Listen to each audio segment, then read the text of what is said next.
السلام علیکم ورحمۃ اللہ وبرکاتہ۔ الحمدللہ وحدہ والصلاة والسلام علی من لا نبی بعدہ، اما بعد۔ معزز حضرات و خواتین، فقہ شرعی کورس کا یہ 5واں درس ہے جس کا عنوان ہے حیض اور نفاس کے احکام و مسائل۔ اس عنوان کا تعلق اسلامی خواتین سے ہے، اور اللہ تعالیٰ حق بیانی سے شرم نہیں کرتا ہے، اس لیے دین کے تعلق سے، دین کی جانکاری حاصل کرنے کے تعلق سے، دین کی معلومات لوگوں تک پہنچانے میں ایک مسلمان کو شرم نہیں کرنا چاہیے، کیونکہ یہ ایسے مسائل ہیں یا ایسے احکام ہیں جن کا تعلق ہمارے روزمرہ کی زندگی سے ہے، عبادات سے ان کا ہمارا گہرا ربط اور ضبط ہے۔ ہمیں ایسے حالات میں عبادات کے تعلق سے کیا ہمارا معاملہ اور کیا ہمارا سلوک ہونا چاہیے، اس تعلق سے باتیں آج کے درس میں آئیں گی۔ حیض سے مراد کیا ہے؟ حیض سے مراد ایسا خون ہے جو ہر ماہ کے کچھ ایام ہر عورت کے رحم سے خارج ہوتا ہے، اور یہی خون حمل کے ایام میں جنین کا خوراک بن جاتا ہے۔ حیض یہ ایک فطری عمل ہے جس کا آغاز ایک عورت اور لڑکی کے بلوغت کی نشانی اور علامت ہے۔ مختلف عورتوں میں حیض کے ایام مختلف ہوا کرتے ہیں، سب یکساں نہیں ہوتے ہیں۔ عورت کس عمر میں حائضہ ہوتی ہے یا اسے کس عمر میں حیض آتا ہے، اس تعلق سے علماء کے مختلف اقوال ہیں۔ بعض علماء یہ کہتے ہیں کہ عورت 9 سال کی عمر میں بالغ ہو جاتی ہے، اسے حیض آتا ہے، اور 50 سال کی عمر تک اسے یہ حیض جاری رہتا ہے، لیکن حقیقت یہ ہے کہ اس کی کوئی مدت نہیں ہے۔ بعض عورتوں کو 9 سال سے پہلے بھی آ سکتا ہے، بعض عورتوں کو 15 سال کے بعد یہ معاملہ آتا ہے، اور بعض عورتوں کو 50 سال کی عمر کے بعد بھی یہ سلسلہ جاری رہتا ہے، تو اس کی کوئی مدت یا کوئی عمر متعین نہیں ہے۔ اور اللہ تعالیٰ نے قرآن میں جو ذکر کیا ہے، وَيَسْأَلُونَكَ عَنِ الْمَحِيضِ قُلْ هُوَ أَذًى فَاعْتَزِلُوا النِّسَاءَ فِي الْمَحِيضِ، کہ لوگ آپ سے حیض کے تعلق سے سوال کرتے ہیں تو آپ انہیں بتلا دیجئے کہ یہ گندی ہے، اور اس حالت میں مرد کو اپنی بیوی سے دور رہنا چاہیے حیض کے ایام میں۔ تو اس آیت میں جہاں پر عورتوں سے دوری حیض کے ساتھ مشروط کی گئی ہے، وہیں پر اللہ رب العالمین نے کہیں اس کی مدت متعین نہیں کی ہے کہ انسان کو کہ کسی عورت کو حیض کب آئے گا، کتنے دن تک رہے گا، بلکہ یہ بتلایا ہے کہ جب تک یہ حیض کا معاملہ رہے گا اس کے ساتھ حیض کے احکام متعلق ہوں گے، اور جب یہ نہیں ہوگا تو حیض کے احکام اس کے ساتھ متعلق نہیں ہوں گے۔ حیض کی مدت کیا ہے؟ بعض علماء کا یہ خیال ہے کہ حیض کی کم سے کم مدت 1 دن اور 1 رات ہے، جبکہ زیادہ سے زیادہ 15 دن اور رات ہے، لیکن یہ بھی ایک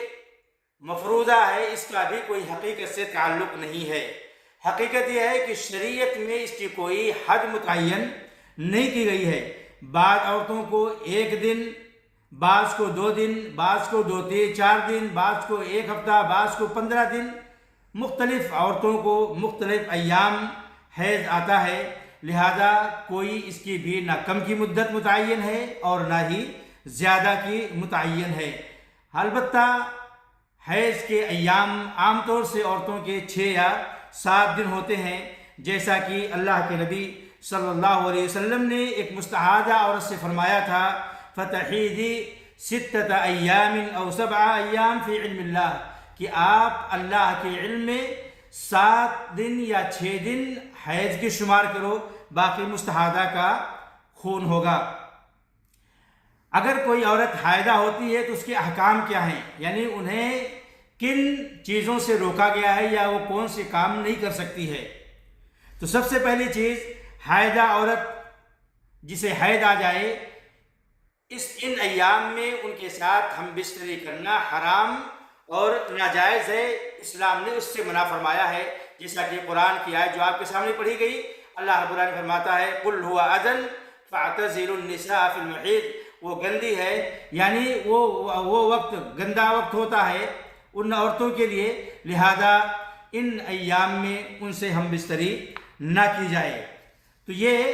سب سے پہلا حکم ہے کہ ان کے ساتھ ہم بستری حیض کی حالت میں نہ ہو، اور جب وہ عورتیں پاک اور صاف ہو جائیں تو غسل کر لیں، اور غسل کے بعد ان سے ہم بستری کی جا سکتی ہے۔ اور یاد رہے کہ حالت حیض میں مباشرت، ہم بستری کے علاوہ، صحبت کے علاوہ انسان اپنے عورت کے جسم کے تمام حصہ سے،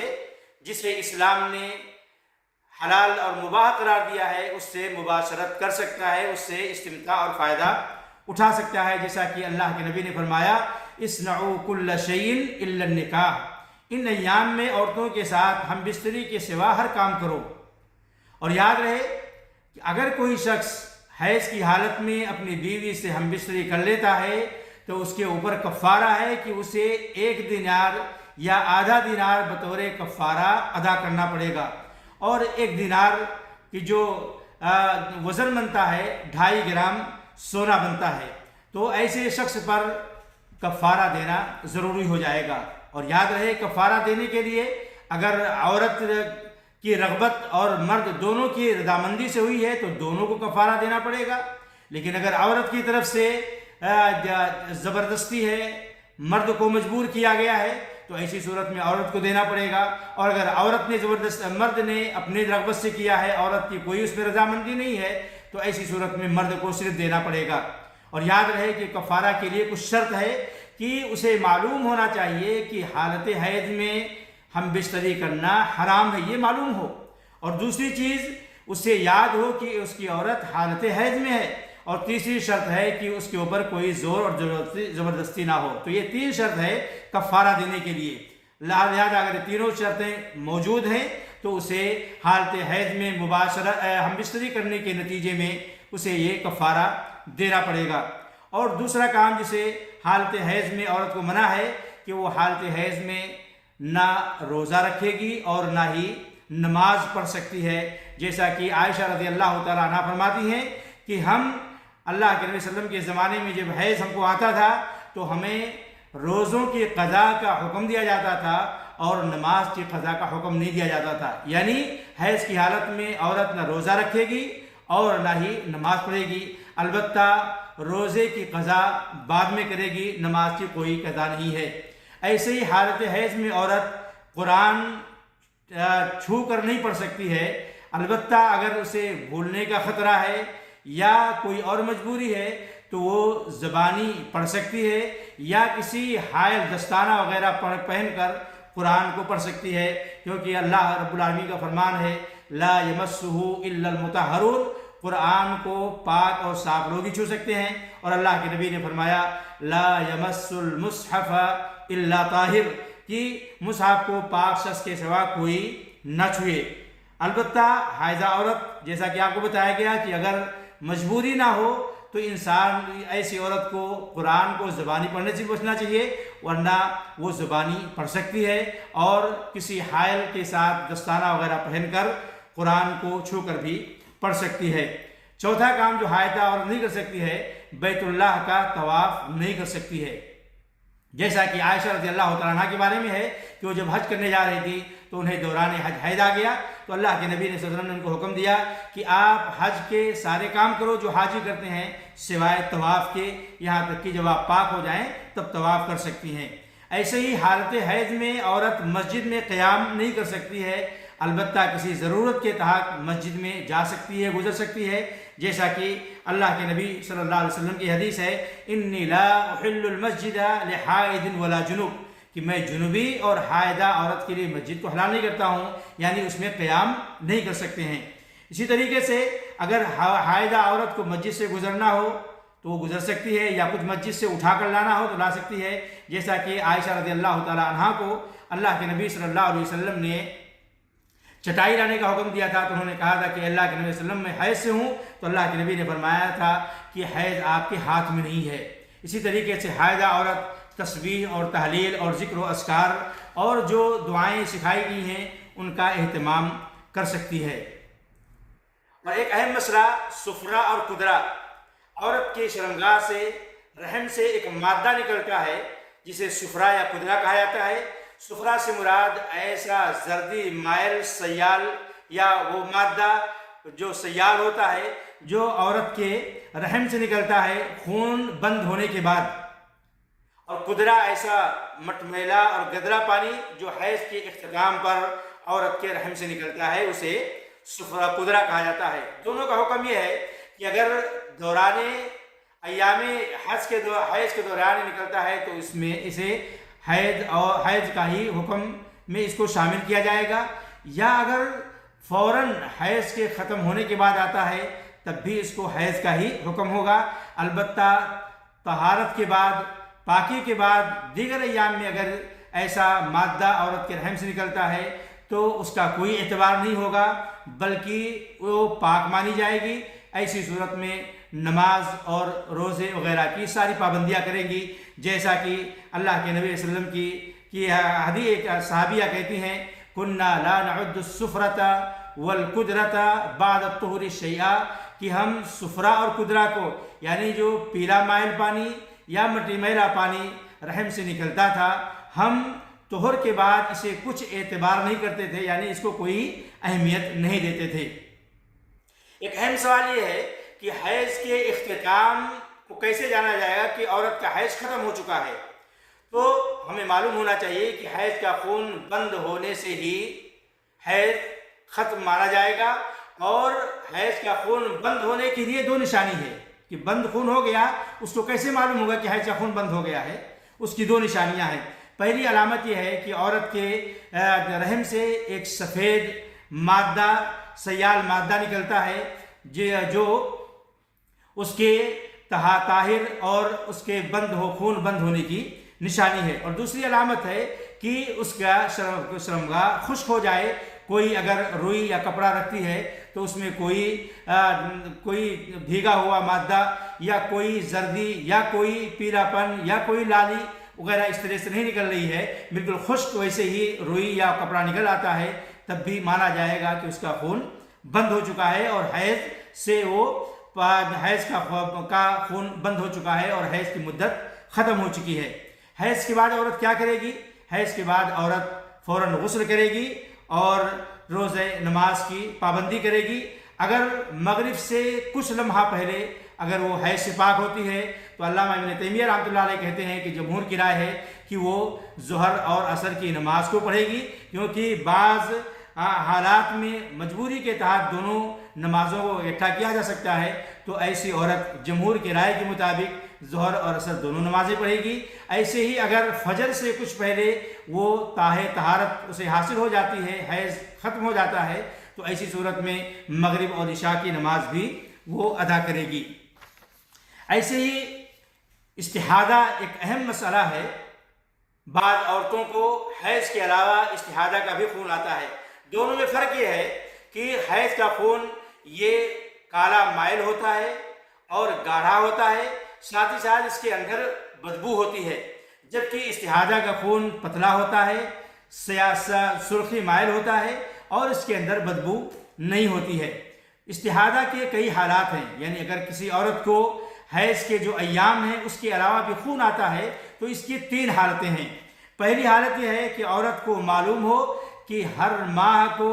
کس تاریخ کو اور کتنے دن اس کو خون آتا ہے، تو ان ایام کو وہ حیض کا خون شمار کرے گی، اور ان حالات میں ان ایام میں نماز اور دیگر چیزوں سے جو بتلایا گیا اس سے دور رہے گی، اور باقی ایام کو وہ استحاضہ کا خون مان کر وہ روزے نماز کی وغیرہ کی پابندی کرے گی، جیسا کہ اللہ کے نبی صلی اللہ علیہ وسلم کا ام حبیبہ رضی اللہ تعالی عنہا کو یہ تعلیم تھی، کسی قدر ما کنتی تحبسکی حیضتکی ثم اغتسلی وصلی، کہ آپ اتنی مدت دور رہیں جتنی آپ کو حیض آتا ہے، پھر اس کے بعد غسل کریں اور نماز پڑھیں۔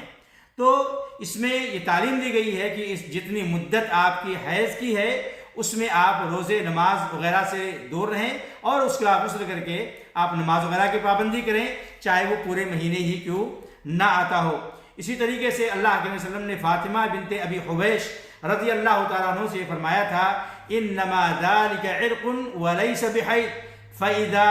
اقبلت حیضتك فدع الصلاة، کہ یہ رگ ہے، حیض نہیں ہے، جب حیض آئے تو نماز چھوڑ دو۔ دوسری حالت یہ ہے مستحاضہ کی کہ عورت کو اپنے ماہواری کے ایام معلوم نہ ہو کہ اس کو کتنے دن ماہواری یا حیض آتے ہیں، اسے معلوم نہ ہو، تاہم خون کا کچھ حصہ حیض کے خون کے مشابہ ہو، یعنی اس کا کچھ حصہ گاڑھا ہو، سیاہ ہو اور بدبودار ہو، جس سے پتہ چلے کہ حیض کا خون ہے، جبکہ اس کا باقی حصہ عام خون کی طرح ہو، تو ایسی صورت میں جب اسے حیض کے مشابہ خون آئے تو وہ اسے حیض شمار کرے گی، اور جب عام نارمل خون کے مشابہ خون آئے تو اسے وہ استحاضہ شمار کرے گی، اور ان ایام میں نماز وغیرہ کی پابندی کرے گی، جیسا کہ فاطمہ بنت ابی حبیش رضی اللہ تعالی عنہا کو اللہ کے نبی نے فرمایا تھا اذا کان دم الحیض فانه اسود یعرف، کہ جب حیض کا خون ہوگا تو وہ معروف ہے کالے اور کالے پن سے، یعنی حیض کا خون کالا مائل ہوتا ہے، فامسکی عن الصلاۃ، تو ایسی حالت میں دور رہو نماز سے، فاذا کان الاخر، اور جب دوسری خون آئے فتوضئی وصلی، آپ وضو کرو نماز پڑھو، یعنی اس میں غسل ضروری نہیں ہے بلکہ وہ وضو کر کے نماز پڑھ لینا ہے۔ اسی طریقے سے تیسری حالت ہے اگر عورت کو ماہواری کے ایام بھی معلوم نہ ہو اور نہ ہی اسے خون میں کوئی ایسی علامت نظر آتی ہو جس سے پہچان سکے کہ یہ حیض کا خون ہے یا استحاضہ کا خون ہے، تو اس صورت میں حیض کی جو عموماً عورتوں کو مدت ہوتی ہے جو 6 یا 7 دن اللہ کے نبی صلی اللہ علیہ وسلم نے ایک خاتون سے بتلایا تھا، تو اتنے ایام حیض کا شمار کرنا چاہیے، باقی ایام کو استحاضہ کو شمار کر کے اس میں روزے، نماز اور دیگر ایام کی پابندی کرنی چاہیے، جیسا کہ اللہ کے نبی کی حدیث ہے حمنہ بنت جہش رضی اللہ تعالی، نبی کے وسلم نے حمنہ بنت جہش رضی اللہ عنہا سے فرمایا تھا انما ہی رکزۃ من الشیطان، یہ شیطان کی طرف سے کچوکا ہے۔ آپ اللہ کے علم میں 6 یا 7 دن حیض کا شمار کریں، پھر غسل کریں، اور جب آپ یہ سمجھ لیں کہ پاک صاف ہو گئی ہیں تو بقیہ 23 یا 24 دن آپ صوم و صلات کی پابندی کریں، یہی آپ کے لیے کافی ہے۔ یہ اللہ کے وسلم کی تعلیم ہے حمنہ بنت جہش رضی اللہ تعالیٰ عنہ کے لیے۔ مستحاضہ کیا کرے گی؟ مستحاضہ کے لیے ضروری ہے کہ وہ معتبر حیض کے دن ختم ہونے کے بعد غسل کرے اور باقی ایام میں نماز وغیرہ کی پابندی کرے گی۔ ہر نماز کے لیے دوسرا کام جو استحاضہ والی عورت کو کرنا ہے، ہر نماز کے لیے اپنی شرمگاہ کو دھلے یا کپڑے اور دیگر چیزوں کا استعمال کرے، اور وضو کا ہر نماز کے وقت وضو کرے اور پھر اس کے بعد نماز پڑھے۔ اور تیسری چیز ہے کہ 2 نمازوں کو ساتھ جمع کرے، پھر غسل کرے، یعنی ظہر اور عصر کی نماز کو یا مغرب اور عشاء کی نماز کے لیے غسل کرے اور فجر کے لیے مستقل غسل کرے، اور اس طریقے سے وہ پاک صاف رہ کر اپنی عبادات کا اور اپنے دینی احکام کے پابندی کا اہتمام کرے۔ تیسرا جو مسئلہ ہے آج کے درس کا، نفاس۔ نفاس ایسا خون ہے جو ولادت سے پہلے یا ولادت کے دوران یا پھر ولادت کے بعد عورت کے رحم سے جو خون نکلتا ہے اسے نفاس کا خون کہا جاتا ہے۔ مدت نفاس کیا ہے؟ نفاس کے ایام کی کم سے کم کوئی مقدار متعین نہیں ہے، کوئی کم مدت متعین نہیں ہے اس کی، اور زیادہ سے زیادہ اس کی مدت 40 دن ہے۔ ان ایام میں عورت کو انہی تمام چیزوں کی پابندی کرنی ہے جو حیض کی حالت میں عورت پابندی کرتی تھی، یعنی قرآن وغیرہ نہیں پڑھے گی، نہ ہی روزے نماز کی پابندی کرے گی، نہ مسجد میں قیام کر سکتی ہے، اور نہ ہی عورت اس کا شوہر اس کے ساتھ ہم بستری کر سکتا ہے۔ یہ تمام چیزیں ہیں جس سے حیض والی عورت اجتناب کرتی ہے، انہی تمام چیزوں کے سے نفاس والی بھی عورت پابندی کرے گی اور اجتناب کرے گی۔ اللہ سے دعا کرتے ہیں کہ اللہ تعالی ہمیں دین کے احکام کو سیکھنے، سمجھنے اور پھر اس پر عمل کرنے کی توفیق عطا فرمائے۔ وآخر دعوانا الحمدللہ رب العالمین، وصلی اللہ علی نبینا محمد وعلی آلہ وصحبہ اجمعین، والسلام علیکم ورحمۃ اللہ وبرکاتہ۔